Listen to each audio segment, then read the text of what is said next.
We can help the Everglades. We can help just waiting on those federal dollars to come in. This was the opportunity to do it. And, let's not be bashful about this. The governor said this is a crown jewel for the environment for the state of Florida. That's exactly why you're not seeing $1 go to it from these federal appropriations, because Governor DeSantis made this a crown jewel for his environment.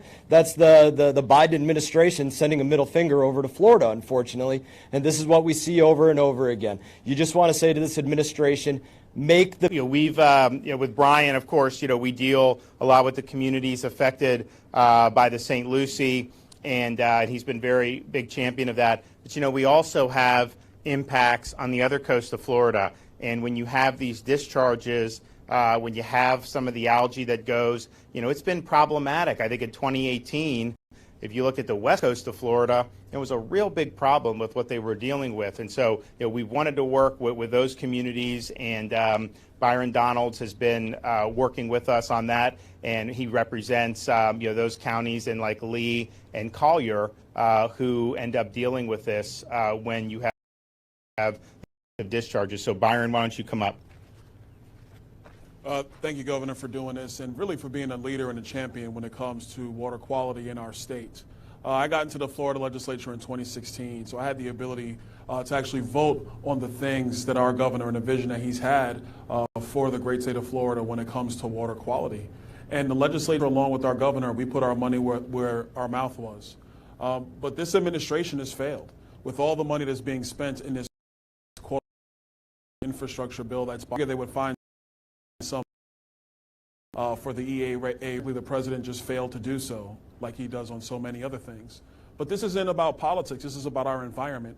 I don't care if you're a Republican, you're a Democrat, you're a liberal, you're a conservative, you're a libertarian. What we all care about is having a quality environment in Florida.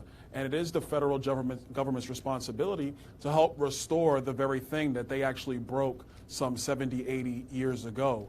So at this point, the key thing we want is for President Biden to actually turn around and do the right thing, which is make sure that there are dollars coming to this project in particular, and that actually the federal government continues the work started under President Trump of funding the necessary projects so Florida can repair not just one of the key parts of our environment, one of the key parts of all of America, and that is the Everglades system. It starts right here in the EAA Reservoir. We're calling on the administration to, frankly, just do the simple thing, do the right thing, lay out the appropriations so we can get the work done here in Florida. Thank you, Governor. Alligator Ron, who's on the board and has been involved in this for years, he'll point out this is the most far-reaching restoration in the world when you talk about the Florida Everglades. And to not see one dime, given how significant this is a monumental effort. Really, really disappointing, because I think if they would have put a big chunk of that towards this, that would have really helped us kind of get back on track on the federal side. We started our stuff early. We're going to continue to fund it. We've got strong support across the board in the legislature, and it also helps the fact that we have a massive budget surplus because the state revenue is coming in so hot because of all the economic activity and the fact that people want to be in Florida. And so we're benefiting from that. We clearly have the ability. When my first year, 2019, that was pre-COVID, state was doing fine, but we have way more opportunities to be able to do this because of the amount of revenue that's coming in with a very, very strong real estate, other types of markets. So we're there. We're going to be there. We're going to follow everything we said we would do. We will do. But man, come on and step up. This is not just a project for people in Central and South Florida. I mean, this is really a project for all of America. It's so significant. This is something that that a lot of people are watching. So we want the support. Sean Hamilton, DEP Secretary, has been really helping to push a lot of this stuff forward. And as I mentioned, we've done over 40 projects, either broke ground, finished, or made substantial progress toward Governor, and before Sean's not missed a beat, and he's really working hard to press all this forward. So I'll let Sean come up and say a few words. Thank you, Governor. I just want to drive home A couple of points, but I think they bear repeating. You know, obviously the governor made the environment a key priority. And just his first week in office, you know, calling for $2.5 billion to be invested in Everglades restoration in Florida water resources in 4 years. And I know there was probably a lot of head scratching at the time and questionable about commitment and follow through. That the rest. You know, Florida is 3/4 of the way of having $2 billion over them. Trust me, as a secretary, being able to use the word billion is sometimes inconceivable. But think about it. And through this continued funding, we have found ways to infrastructure projects that will rapidly improve the health of one of the most important ecosystems, not just in Florida, but in the world. And I think that's important because, again, this is, by nature, America's Everglades. So at the direction of Governor DeSantis and the support of the legislature, DEP and our partners at the South managed to supercharge states to expedite additional treatment and flow capacity to the South. This includes the construction of the Central Everglades Planning Project and the EAA Reservoir. Again, note, starting 12 months ahead of schedule. Again, putting 12 months ahead of schedule in a governmental entity. Again, words you don't often hear in the same sentences, but again, leadership and follow through. To allow us to continue our momentum, the Freedom First budget, FY 22-23, continue that state's commitment by allocating over $660 million for Everglades restoration. And that's $128 million specific for the EAA Reservoir. The governor's leadership and the state of Florida has taken a strong lead restore our river grass. And again, restoration is a joint effort between the state and the federal government. And so restoring American Everglades is one of the most challenging and ambitious hydrological restoration projects ever undertaken. So it's going to take all of us working to get it done. And so again, thank you for your commitment to the water quality in Florida Water Management District. And we need support and collaboration with our federal partners to get this done in the completion of major projects. Thank you. All right. Okay, and then finally, the chairman of the South Florida Water Management District, Chauncey Goss. They are really leading on a lot of these projects. We've been able to, over the last couple years, do things like raise the Tamiami Trail. We have more water flowing south than ever before, and they're always looking for ways to do even more. Obviously, this project is a big part of that, but we have done others that have helped do that. So, Chauncey, why don't you come up? Thanks very much, Governor. It's an honor to be standing here as the chairman of the South Florida Water Management District with the governor of the great state of Florida, with the secretary of the DEP, with our senior senator, and with the two congressmen who were most impacted by harmful discharges. I look around and I see just an incredible show of force here, and I sort of think, you know, nothing's impossible, guys. We can fix this. This is something the governing board and the staff were absolutely passionate about it, because we all remember what things were like when things were out of balance, when the water wasn't right. We smelled that stench of the red tides, the blue-green algae. We've all coughed, we've rubbed our eyes. We've wondered when the headaches would go away. We've watched in horror. So we looked out and we saw our wildlife, as we saw the fish kills, as we saw the bird kills, as we saw mammals being killed. We saw dolphins, manatees. We even had a whale on Sanibel. Those are just things that we can't sustain. We saw what this did to the Everglades by reducing the flows of water down there. We saw what it did to our communities, to our economy, to our families when we don't have the water right. And this is something the governor's understood from his first day in office. And his priority of the governing board to reduce charges and more water to the south. Support for the EAA Reservoir, it's never been a secret. And due to his leadership, as you just heard the secretary say, we're way ahead of schedule on that EAA stormwater treatment area. It's something I'm very proud of, and the governor's been pushing our staff. He pushed. Something the governor didn't tell you is that just 9 months ago, we stood right here in this very location, and we signed the project partnership agreement for the EAA Reservoir that the Corps of Engineers needed. So when I look at Washington going on a spending spree and the Corps of Engineers having a $1.1 billion windfall, I was shocked, surprised, not pleasantly surprised to find out that not a dollar of that went to the EAA Reservoir, which is our priority, which is what is. So you look at, if we're going to reduce discharges, which is the goal, it is our priority, and if the EAA Reservoir is the head of that or the key to it, then you follow the logic train and you go, why wouldn't you fund it? And that's something that we're going to be trying to find out. I'm interested to see what's in the 22 budget. We'll be seeing that in the next month or so. I'm interested in what's in the 23 budget. The 23 budget, I hope the EAA Reservoir is fully funded. The Florida as a state is absolutely doing our part. Now, the governor mentioned 43 projects that we've either started, finished, or made meaningful progress on. And what the governor didn't say is that he's been to an awful lot of ribbon cuttings. And that's something, Governor, you're not just putting your money where your mouth is and not just asking for money in the budget, but you actually show up at these. And that, I can't tell you how much that means to us on the front lines. Your being here means a lot, and it gives our staff an incredible boost to know what a priority this is for you. So, yeah, we have incredible momentum now. We're going to keep that momentum. We've got the men and women of the South Florida Water Management District are going to keep pushing under the excellent leadership of our Executive Director, Drew Bartlett. We are going to make the progress. We are going to get water right for South Florida because we absolutely owe that to the people. Thanks, Governor. Okay, we're going to keep working on together with South Florida Water Management District. We'll have DEP. We're going to be working with our federal partners. We're really with the progress level have made.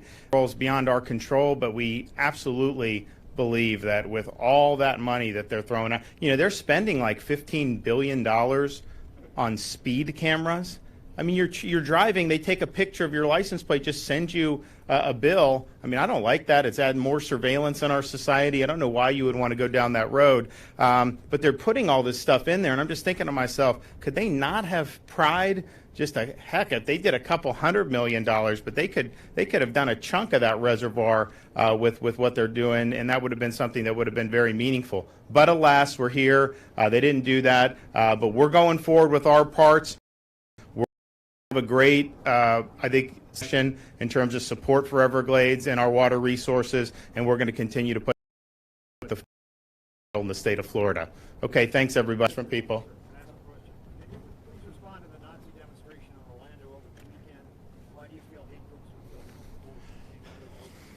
So what I'm going to say is these people, these Democrats who are trying to use this political issue to try to smear me as if I to do that, we're not playing their game. Jackasses, doing this on the street. First of all, state law enforcement is going to hold them accountable because they were doing stuff on the overpass.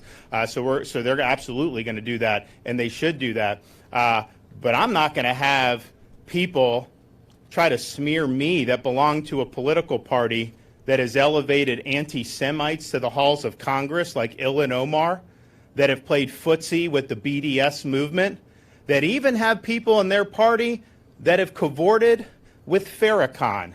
No, we're going to take our record in Florida and what we've done, sign the strongest anti-Semitism bill in the country. We've stared down companies who were indulged in BDS like Airbnb, and we've won. We've provided record funds for Jewish day schools, and longest relationship between Florida and Israel than we ever had in terms of education, business, all to play games to try to politicize. Why would they do that? Why would they want to elevate a half dozen malcontents and try to make this an issue for political gain? Well, because they want to distract from the failure that we've seen with Biden, and they're all joined at the hip. All these policies, they all support in Florida 100%. The inflation that these policies have caused, that's absolutely killing people at the gas pump, in the grocery store, making everything we do in the economy more expensive. You look at the disaster on the southern border, people from like 100 different countries pouring into the country illegally, hundreds of thousands of people a month.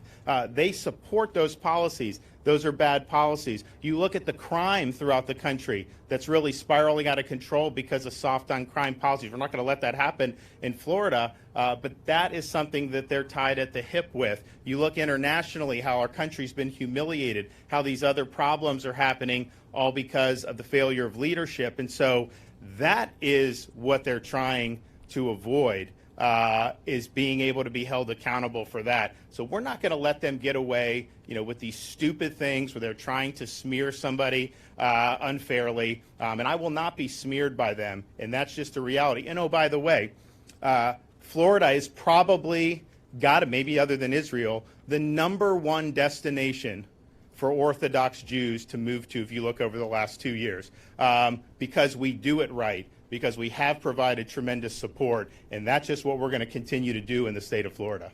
Governor, you had mentioned illegal aliens. Yesterday we reported 4 busloads of illegals were pretty much dumped off in Central Florida. You're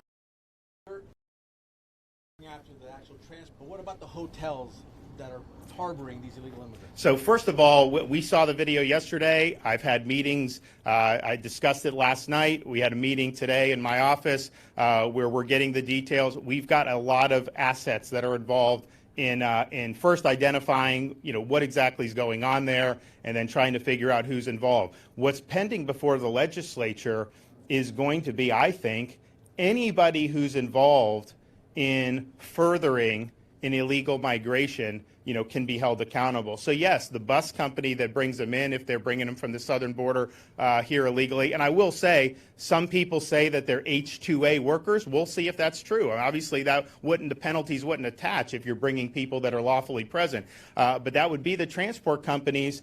But it would also be, I think, hotels. And so if you're knowingly involved in that, you're doing stuff that we don't want. We don't want the problems at the southern border to be imported into the state of Florida.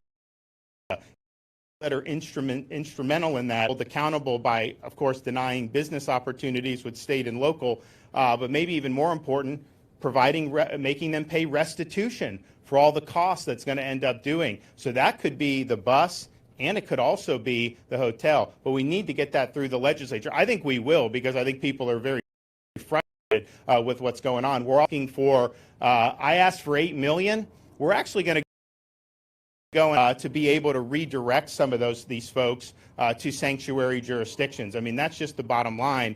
We're not going to let Biden's recklessness at the border impose costs on the state of Florida. And so we're going to have that, and we think we're going to get that through as well. So hopefully we get in middle of March, sign some legislation, sign the budget, then all of a sudden those penalties will be able.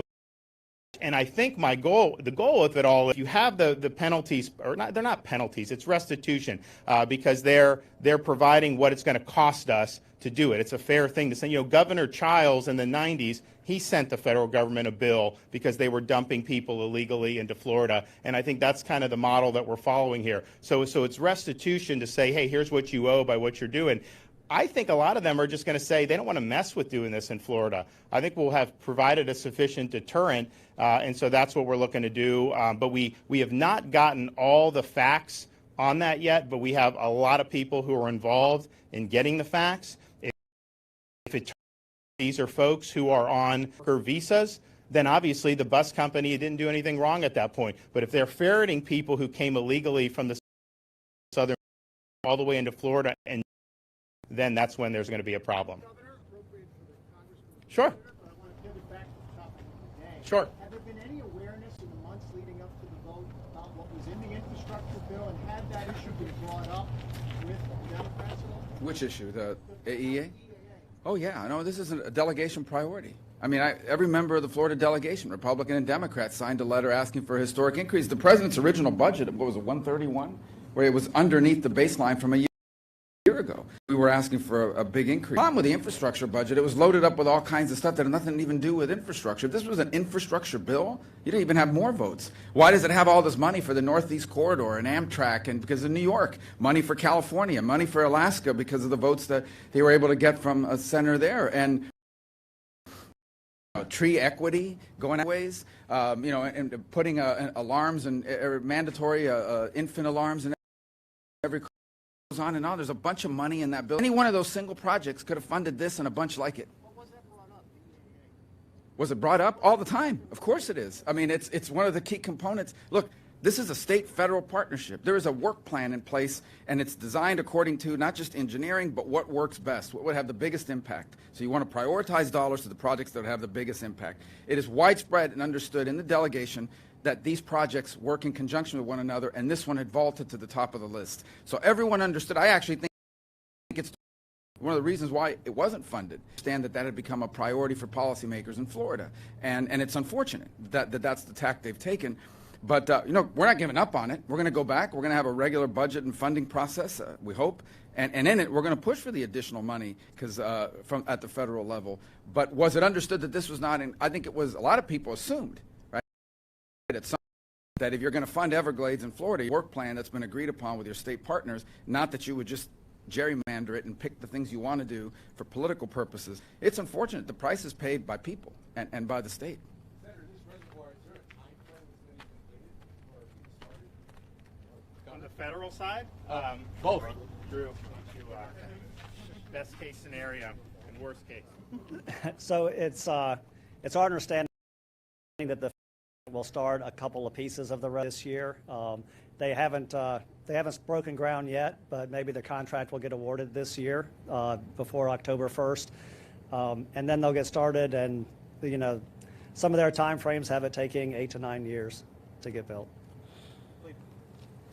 Yes. Brian's gonna. Yeah, let me just give it to you specifically. Was this brought up in Congress? Everybody's aware that Pelosi funded a beautiful park with multi-million-dollar homes on it in San Francisco. Exactly the way that she brought dollars to that park in her backyard. We said, hey, why don't you do something important for millions of Floridians, Everglades restoration and the EAA Reservoir? That was rejected by Pelosi and her people as well. So this was addressed at every level along the way. This was. It's just interesting. Look, I'm a recovering member of Congress. I'm glad I'm out. But I'm watching what they're doing up there.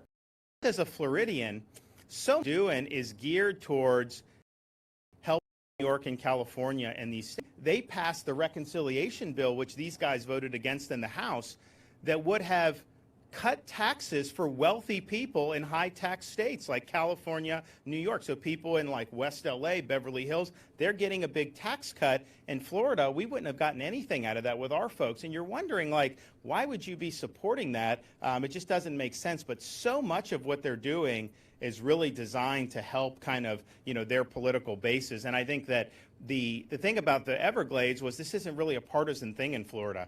Pretty much anyone, regardless of party, there's majority support, and we want to get it done, and we want to get it out of this same mindset that they're doing. But what Brian is certainly right.